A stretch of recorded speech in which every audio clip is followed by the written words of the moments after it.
Assalamualaikum warahmatullahi wabarakatuh. Saya Lisa Herdiana selaku moderator dari kelompok 2 yang akan menjelaskan mengenai analisis sensitivitas metode Simplex.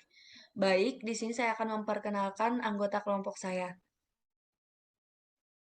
Yang pertama ada saya sendiri, Lisa Herdiana. Yang kedua ada Dita Putri Amanda. Yang ketiga ada Rita Aulia Safitri. Yang keempat ada Lutfia Cahya Karina. Dan yang terakhir ada Iva Teresa Tanjung. Baik, penjelasan yang pertama dari saudari saya, Iva Teresa Tanjung, dipersilahkan. Terima kasih moderator, akan saya lanjutkan. Manfaat. Riset operasi atau operational research karena ilmu ini berguna untuk mengambil keputusan dari berbagai sumber daya yang ada, sehingga dapat melakukan tindakan terbaik dalam kegiatan kerja di bidang ekonomi, industri, bisnis, dan manajemen. Setiap pelaku usaha pasti melakukan prinsip ekonomi, yaitu dengan usaha atau modal yang minimal dan menghasilkan keuntungan yang maksimal. Oleh sebab itu, riset operasi diperlukan ketika pelaku usaha ingin membuat usaha dengan modal yang minimal serta keuntungan yang maksimal. Masalah dalam kehidupan sehari-hari. Mebel Subur Jaya menghasilkan mebel murah yang dirakit sendiri. Produk yang dibuat adalah pintu dan jendela seharga 50.000. Tiap produksi menghasilkan laba 60.000 dan tiap jendela 50.000. Tiap produksi melalui 2 titik produksi, yaitu pemotongan dan penyelesaian. Pintu memerlukan 1 jam pemotongan tiap unit dan 3 jam untuk penyelesaian, sedangkan jendela memerlukan 1 jam pemotongan tiap unit dan 2 jam untuk penyelesaian. Total waktu untuk pemotongan maksimum 5 jam dan untuk penyelesaian maksimum 12 jam. Carilah berapa jumlah pintu dan jendela yang diproduksi oleh Mebel Subur Jaya agar memperoleh keuntungan yang maksimum dengan menggunakan metode analisis sensitivitas metode Simplex atau perubahan koefisien fungsi tujuan variabel basis. Selanjutnya saya kembalikan kepada moderator. Baik, terima kasih kepada Iva. Yang selanjutnya ada dari Dita Putri Amanda. Kepada Dita, dipersilahkan.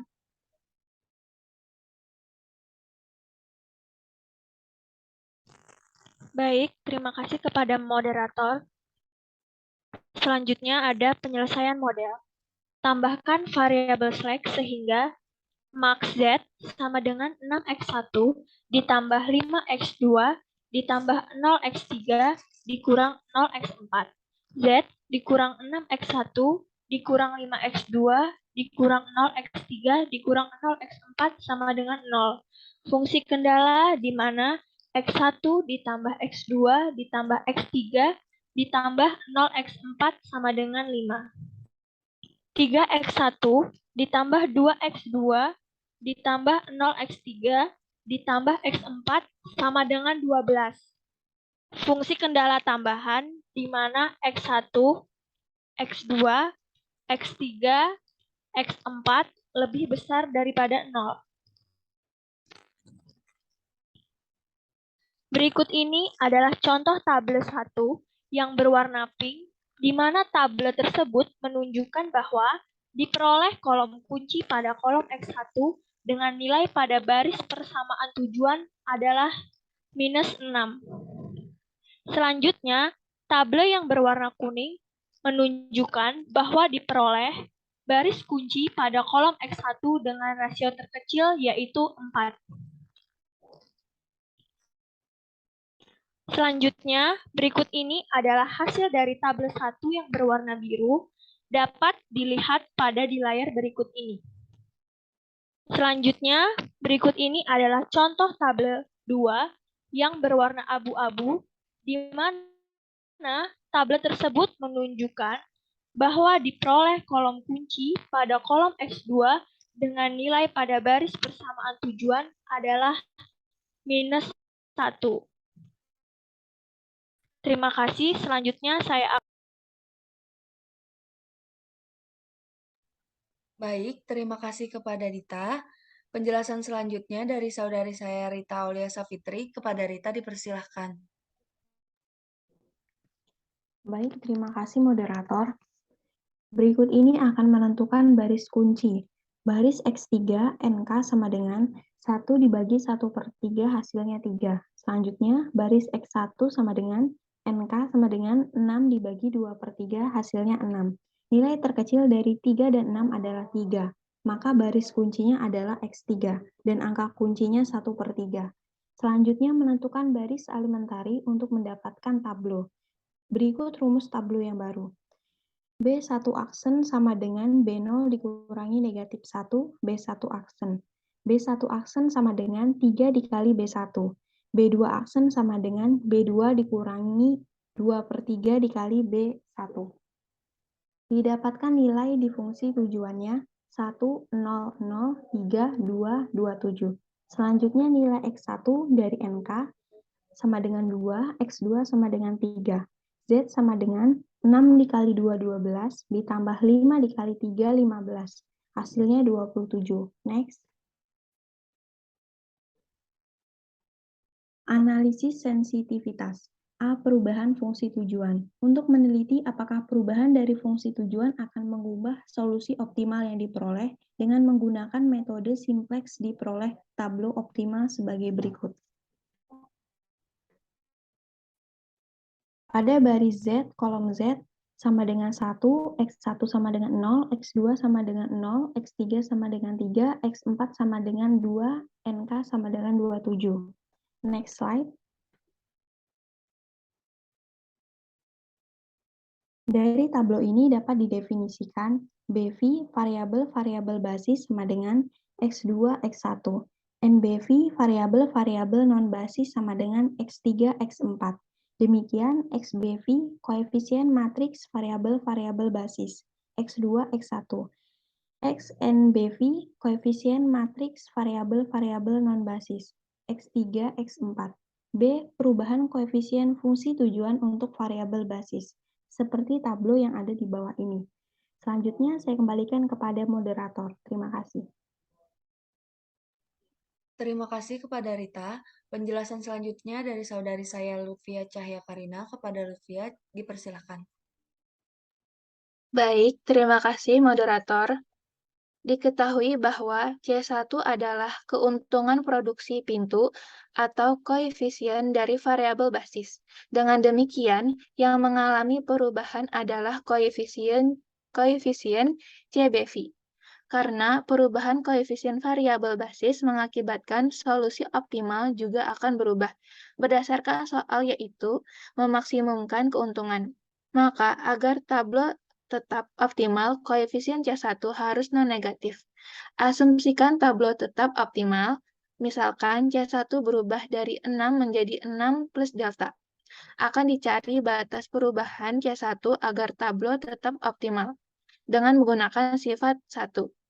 Pada sifat primal dual dapat ditentukan koefisien C1 optimal yang baru yaitu C1 aksen. Next. Langkah pertama, mencari simplex multiplier sama dengan matriks 5, 6 ditambah delta didapat dari variabel basis yang dimana C1-nya kita misalkan menjadi 6 plus delta, kemudian kalikan dengan matriks 3, min 1, min 2, 1, didapat dari kolom X3, X4. Misalkan, kita kalikan matriks sehingga diperoleh hasil matriks 3 min 2 delta, 1 plus delta.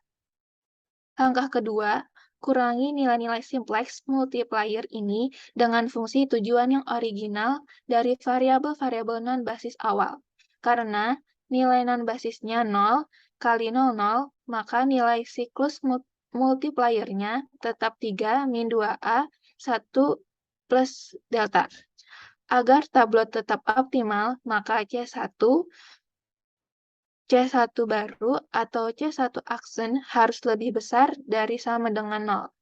3 min 2 delta lebih besar dari sama dengan 0, didapat deltanya kurang dari sama dengan 1,5. Sedangkan 1 plus delta lebih besar dari sama dengan 0, didapat delta lebih besar dari sama dengan min 1. Irisan dari delta tersebut dapat digambarkan dengan grafik di samping ini. Next. Dengan demikian, solusi akan tetap optimal jika delta lebih besar dari sama dengan min 1 dan delta lebih kecil dari sama dengan 1,5. Karena delta sama dengan C1 aksen dikurang C1, maka delta lebih besar dari sama dengan min 1 atau delta lebih kecil dari sama dengan 1,5. Lalu substitusikan nilai depannya menjadi C1 aksen dikurang 6 kurang dari sama dengan min 1 dan C1 aksen kurang 6 kurang dari 1,5. Diperoleh C1 aksen lebih besar dari sama dengan 5 dan C1 aksen lebih kecil dari sama dengan 7,5. Diketahui koefisien C1 aksen dalam rentang 5 hingga 7,5 akan dicari nilai Z baru, ambil C1 aksen sama dengan 5, maka delta sama dengan 5 dikurang 6 sama dengan min 1. Dengan demikian, koefisien yang baru didapat dari masukkan nilai delta ke simplex multiplier sehingga didapat matriks 5, 0, di mana 5 sebagai X3 dan 0 sebagai X4. Next. Kemudian diperoleh tabel seperti pada tabel berikut ini.